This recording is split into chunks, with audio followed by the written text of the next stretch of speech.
அரசுக்கும் இந்திய அரசுக்கும் இடையே கண்டென்ட் ரிமூவல் விவகாரம் ஒன்று போயிட்டு இருக்கு.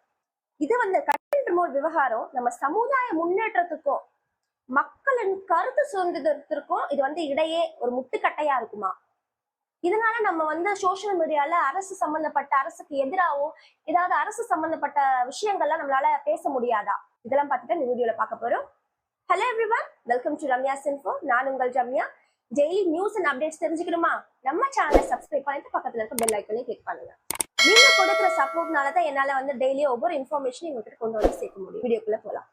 இப்ப எக்ஸ் நிறுவனம் இந்திய அரசு மேல கேஸ் போட்டிருக்கு அப்படின்னு சொல்றோம். எக்ஸ் நிறுவனம் யாரு வச்சிருந்தா ஃபர்ஸ்ட், இது எப்படி உருவாச்சு, இதெல்லாம் ஃபர்ஸ்ட் பாத்துடலாம். எக்ஸ் நிறுவனம் முன்னாடி ட்விட்டர் அப்படின்றதா இருந்து நம்ம எல்லாருக்குமே தெரிஞ்ச விஷயம் தான். ட்விட்டர் முதல்ல 2006 தான் உருவானது. அதோட ஃபவுண்டர் யாருன்னு பாத்தீங்கன்னா Jack Dorsey, Evan Williams, Noah Glass and பிஸ்டோல், இவங்க 4 பேரால தான் உருவாக்கப்பட்ட ட்விட்டர். ஆனா 2022 நம்ம எலன் மஸ்க் ட்விட்டரை வாங்கியாச்சு. 22 வாங்கின எலன் மஸ்க் 23லயே அது எக்ஸ்ன்றது மாதிரி பேரை மாத்தி ரீபிராண்ட் பண்ணி நம்ம உலகத்துக்கு கொண்டு வந்துட்டாங்க. இப்ப எல்லாரும் ட்விட்டர்னு சொல்லாம எக்ஸ்ன்னு தான் சொல்றோம். இப்ப அவரு நம்ம இந்திய அரசு மேல ஒரு கேஸ் போட்டிருக்காரு. என்னன்னா கண்டென்ட் ரிமூவல் கேஸ் அப்படின்ட்டு. ஏன் அந்த கேஸ் போட்டிருக்காருன்னா, இந்திய அரசு சில விதிமுறைகளை கொண்டு வருது. அந்த விதிமுறையின்படி ஏதாவது ஒரு கண்டென்ட் போட்டா நம்மளோட இந்திய அரசு அதை ரிமூவ் பண்ணக்கூடிய பவர் இந்திய அரசுக்கு இருக்கு அப்படின்ற மாதிரி ஒரு புதுசா ஒரு ரூல்ஸ் அண்ட் ரெகுலேஷன் இந்தியா கொண்டு வருது. இது நம்மளோட கருத்து சுதந்திரத்துக்கு எதிராக அமையுமா அப்படின்ற மாதிரி மக்கள் இடத்துல கேள்வி எழும்புது. ஃபார் எக்ஸாம்பிள், ஈஸியாவே சொல்றேனே, ஒரு போஸ்டோ ஒரு மீம்ஸோ ஒரு வீடியோஸோ எக்ஸ் இதுல நம்ம பதிவிடுறோம் சோசியல் மீடியால. இப்ப அது அரசுக்கு எதிராக இருந்தா இல்ல அரசுக்கு அது பிடிக்கல அப்படின்ற மாதிரி இருந்தா அதை ரிமூவ் பண்ணிடுவாங்க. அந்த பவர் அரசுக்கு இருக்கு அப்படின்ற மாதிரி இது கொண்டு வராங்க. இத பத்தி அரசு தரப்புல இருந்து என்ன சொல்றாங்கன்னா, இது நாங்க நல்லதுக்காக தான் கொண்டு வரோம், மக்கள் நலனுக்காக தான் இது நாங்க கொண்டு வரோம். இதனால பல விஷயங்களை நம்ம தடுக்கலாம். ஃபார் எக்ஸாம்பிள், ஃபால்ஸ் இன்ஃபர்மேஷன் பரவதை தடுக்கலாம், வன்முறைகளை தூண்டக்கூடிய இன்ஃபர்மேஷன் எல்லாம் பரவலாம். ஃபார் எக்ஸாம்பிள், இப்ப நம்ம நாக்பூர்லயே பார்த்தோம். நாக்பூர்ல நான் ஒரு வீடியோ போட்டிருக்கேன், அதை பார்க்காதவங்க மறக்காம பாருங்க. நாக்பூர்ல கர்ஃபியூ இன்ஃபார்ம் பண்ணாங்க. அதே மாதிரி நிறைய இடத்துல இன்டர்நெட்டை ஷட் டவுன் பண்ணாங்க. ஏன் இன்டர்நெட்டை ஷட் டவுன் பண்ணாங்கன்னா, தவறான விஷயங்கள், இது மத சார்பு உடைய விஷயங்கள் இல்லையா? சோ அது தவறான விஷயங்கள் மக்கள் இடத்துல போய் சேரக்கூடாது. இதனால மத வெறியரா மாறக்கூடாது அப்படின்றதுக்காக அதை இன்டர்நெட்டை நிறைய இடத்துல ஷட் டவுன் பண்ணாங்க. சோ நாங்க தேசிய பாதுகாப்புக்காகவும் மக்களோட சமூகத்தை ஒற்றுமையா வச்சுக்கிறதுக்காகவும் தான் நாங்க ரூல்ஸ் அண்ட் ரெகுலேஷனை கொண்டு வரோம் அப்படின்ற மாதிரி அரசு தரப்புல சொல்றாங்க. ஆனா இது எக்ஸ் நிறுவனம் எப்படி பாக்குறாங்கன்னா, இது மக்களுடைய உரிமையை மீறுது. இனி வரப்போற காலத்துல எல்லாராலையும் மக்கள் சுதந்திரமா அவங்களோட கருத்தை சொல்ல முடியாது சோசியல் மீடியால.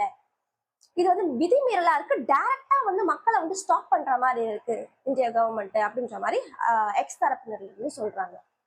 சோ இதனாலதான் கேஸ் போடப்பட்டிருக்கு. எங்க போடப்பட்டிருக்குன்னு பாத்தீங்கன்னா, கர்நாடகா ஹைகோர்ட்ல. ஏன் கர்நாடகா ஹைகோர்ட்ல போடுறதுன்னு சொல்லிட்டு சில பேர் கேக்குறாங்க.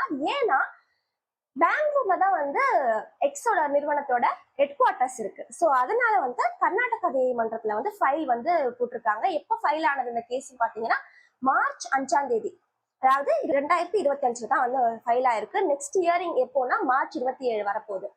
சோ இதை நீதிமன்றம் எப்படி பார்க்கும், நீதிமன்றத்தின் முடிவு ஜட்ஜ்மெண்ட் எப்படி வரப்போகுது அப்படின்ட்டு எல்லாருமே ஆர்வமா பார்த்துட்டு இருக்காங்க. இப்போ நீங்க இந்தியாவோட ஐடி ஆக்ட் படி பாத்தீங்கன்னா 69 அப்படின்ட்டு ஒரு ஆக்ட் இருக்கு, 79(3)B அப்படின்னு ஒரு ஆக்ட் இருக்கு. 69 கீழே பாத்தீங்கன்னா, இப்போ ஒரு சைல்டு அபியூஸ் கேஸ் இல்ல டெரரிஸ்ட பத்தி ஒரு இன்ஃபர்மேஷன் கொடுக்குறாங்க, மதத்தை பத்தி ஒரு வன்முறையை தூண்டக்கூடியதா அப்படி விஷயங்கள்லாம் இருக்குன்னா அதை ஸ்டாப் பண்ணி தான் ஆகணும் அப்படின்ட்டு அரசு நம்மளோட சமூக வலைத்தளம் மூலமா அவங்க எந்த நிறுவனமோ அந்த நிறுவனத்துக்கிட்ட சொல்லுவாங்க. அப்ப அவங்க ஸ்டாப் பண்ணி தான் ஆகணும். எது 69 கீழே வர்றது. ஆனா 79(3)B கீழே வர்றதெல்லாம் அரசு இது மாதிரி வந்திருக்கு, ஃபைல் நாங்க எஃப்ஐஆர் போட்டிருக்கோம் அப்படின்னு சொல்லி இந்த மாதிரி விஷயங்களை தான் சொல்லுவாங்களே தவிர, நீங்க பிளாக் பண்ணி தான் ஆகணும் அப்படின்ட்டு அரசு சொல்ல முடியாது. இல்ல பிளாக் பண்ணணுமா பண்ணக்கூடாதா அப்படின்றது அந்த நிறுவனம் தான், குறிப்பிட்ட நிறுவனம் தான் அதை முடிவு எடுக்கணும். இப்ப எக்ஸ் நிறுவனம் என்ன குற்றச்சாட்டு வைக்கிறாங்க இந்திய அரசு மேல அப்படின்னு பாத்தீங்கன்னா, இந்திய அரசு எந்த ஒரு இன்ஃபர்மேஷன் கொடுத்தாலும் அவங்க சொன்னா நாங்க கேட்டுதான் ஆகணும். அதாவது 69 கீழே நீங்க ஸ்டாப் பண்ணி தான் ஆகணும், நாங்க சொன்னா நீங்க அதை பிளாக் பண்ணி தான் ஆகணும் அப்படின்ற மாதிரி கொண்டு வராங்க. அதனாலதான் நாங்க கேஸ கொண்டு வரும் அப்படின்னு ஒரு தரப்பினர் சொல்றாங்க. எலன் மஸ்க் இதனாலதான் வந்து இதை வச்சிருக்காரு. இன்னொரு தரப்பினர் என்ன சொல்றாங்கன்னா, எலன் மஸ்கோட ஏஐ ஒண்ணு வந்திருக்கு. எஸ், இப்ப எல்லாருக்கும் அது தெரிஞ்ச விஷயம் இல்லையா, கிராக்ன்ற ஏஐ வந்து புதுசா வந்து நம்ம இந்தியாக்குள்ள வந்து போயிட்டு இருக்கு. அது ரொம்ப சர்ச்சைக்குரிய விஷயமாவும் இருக்கு. ChatGPT அண்ட் DeepSeek போன்ற ஏஐயோட காம்படிட்டர் தான் வந்து கிராக்கை வந்து லான்ச் பண்ணவர் வந்து நம்மளோட எலன் மஸ்க் எக்ஸ் நிறுவனம் தான் வந்து 2023 வந்து லான்ச் பண்ணாங்க. இப்ப ஏன் அது பெரிய சர்ச்சைக்குரிய விஷயமா போயிட்டு இருக்குன்னா, இப்போ ChatGPT DeepSeekக்கும் நம்மளோட கிராக்குக்கும் உள்ள டிஃபரன்ஸ் பார்ப்போம். நம்ம ஏதாவது ஒரு இன்ஃபர்மேஷன் கேட்கறோம்னா அந்த ஏஐ வந்து நமக்கு ஒரு ஆன்சர் பண்ணும், இது மாதிரி அப்படின்னு ஒரு இன்ஃபர்மேஷன் நமக்கு கொடுக்கும். அதே மாதிரிதான் கிராக்கும்.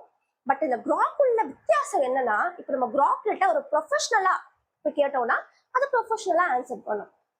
நீங்க ஒரு நட்பு ரீதியான விஷயத்துல எல்லாம் போய் கேட்டீங்கன்னா அதுவும் வந்து நீங்க ஒரு ஃப்ரெண்டு மாதிரி ஆன்சர் பண்ணும். நீங்க வந்து ரூடா வந்து கேட்டீங்கன்னா அது ரூடா ஆன்சர் பண்ணும். சர்காஸ்டிக்கா கேட்டீங்கன்னா டபுள் மடங்கு அது சர்காஸ்டிக்கா பேசுது அப்படின்ற மாதிரி இந்த விஷயம் போயிட்டு இருக்கு. இப்போ ஃபார் எக்ஸாம்பிள் வந்து ஒருத்தர் வந்து கேட்டிருக்காரு கிராக் கிட்ட, ராகுல் காந்திக்கும் மோடி வந்து யாரோட இது வந்து ஸ்ட்ராங் அப்படின்ற மாதிரி ஒரு கொஸ்டின் வந்து கிராக் கிட்ட கேட்டிருக்காரு. அதுக்கு கிராக் வந்து ஒரு சர்ச்சைக்குரியான விஷயம் வந்து சொல்லியிருக்கு. அது என்ன விஷயம்ட்டு உங்களுக்கு தெரிஞ்சுக்கணும்னா நீங்களே போய் கிராக் கிட்ட வந்து கேட்டு பாருங்க. அப்போ உங்க கிராக் கிட்ட நீங்க பேசின மாதிரியும் இருக்கும், அது என்ன விஷயம்னு உங்களால தெரிஞ்சுக்க முடியும். ஸோ இது மாதிரி சர்ச்சைக்குரிய விஷயம் போனதுனால கிராக் வந்து வந்ததுனாலதான் கிராக்கை தடை செய்ய போகுது அப்படின்றதுக்கு முன்னெச்சரிக்கையா தான் வந்து நம்மளோட எலன் மஸ்க் வந்து இந்தியன் கவர்மெண்ட் மேல கேஸ் போட்டிருக்காரு அப்படின்னு ஒரு சில தரப்பினர் சொல்றாங்க. இப்போ இது முழுசா என்ன விஷயம் தெரிஞ்சுக்காம நம்ம இந்தியா கவர்மெண்ட்டுக்கும் சப்போர்ட் பண்ண முடியாது, எக்ஸ் நிறுவனத்துக்கும் சப்போர்ட் பண்ண முடியாது. ஸோ நம்ம பொறுத்து இருந்துதான் பார்க்கணும் என்ன நீதிமன்றம் என்ன ஜட்ஜ்மெண்ட் கொடுக்குது அப்படின்னு நம்ம பொறுத்து இருந்துதான் பார்க்கணும். இப்ப கருத்து சுதந்திரம், இந்தியா ஒரு ஜனநாயகமான நாடு. இந்த ஜனநாயக மிக்க நாட்டுல கருத்தை வந்து தடை செய்யறது வந்து எவ்வளவு பெரிய விஷயமா ஆகும்னு நினைச்சு பாருங்க. சோசியல் மீடியா இல்லாம யாராலுமே இருக்க முடியாது. இப்ப இருக்க காலத்துல எல்லாருக்கிட்டையுமே கண்டிப்பா ஏதாவது ஒரு விஷயமாவது சோசியல் மீடியா வந்து கண்டிப்பா இருக்கும். அந்த மாதிரி ஏன் சோசியல் மீடியா நம்ம யூஸ் பண்றோம், ஒரு விஷயத்த ஷேர் பண்றது, ஒரு விஷயத்த ரிசீவ் பண்றது, அதே மாதிரி விழிப்புணர்வை வந்து உலகத்துல ஃபுல்லா ஏற்படுத்தணும் அப்படின்றதுக்காக நம்ம சோசியல் மீடியா யூஸ் பண்ணிட்டு இருக்கோம். இதை வந்து ஸ்டாப் பண்றதுனால மக்களின் கருத்து சுதந்திரம் போகும் அப்படின்னு பல தரப்பினரால் வந்து பேசுது. இது ஒரு பஞ்சாயத்தாவே போயிட்டு இருக்கு. சோ இப்ப இனி வரப்போற ஜட்ஜ்மெண்ட்ல தான் வந்து நீதிமன்றம் தான் இதுக்கு கரெக்டான பதில கொடுக்கணும் அப்படின்ட்டு எதிர்பார்க்கப்படுது. அரசின் பாதுகாப்பு நடவடிக்கைகளையும் மனசுல கொண்டு நம்மளோட வெளிப்படைத்தன்மை மக்களின் கருத்து சுதந்திரத்தையும் வந்து நீதிமன்றம் மனசுல கொண்டு ஒரு கரெக்டான ஜட்ஜ்மெண்ட் கொடுக்கும்னு எதிர்பார்க்கப்படுது. உங்ககிட்ட ஒரு கேள்வி இருக்கு, இனி வந்து கிராக் நம்ம ஃபியூச்சர்ல நம்ம இந்தியால இருக்குமா இல்ல இருக்காதா? நீங்க கிராக்க பத்தி என்ன நினைக்கிறீங்க அப்படின்றத கமெண்ட்ஸ்ல மறக்காம சொல்லுங்க. இந்த வீடியோ பிடிச்சிருந்தா மறக்காம உங்களோட ஃப்ரெண்ட்ஸ் அண்ட் ஃபேமிலிக்கு ஷேர் பண்ணுங்க. இதே மாதிரி ஒரு இன்ட்ரெஸ்டிங்கான டாபிக்கோட உங்களை நாளைக்கு வந்து சந்திக்கிறேன். Until stay tuned.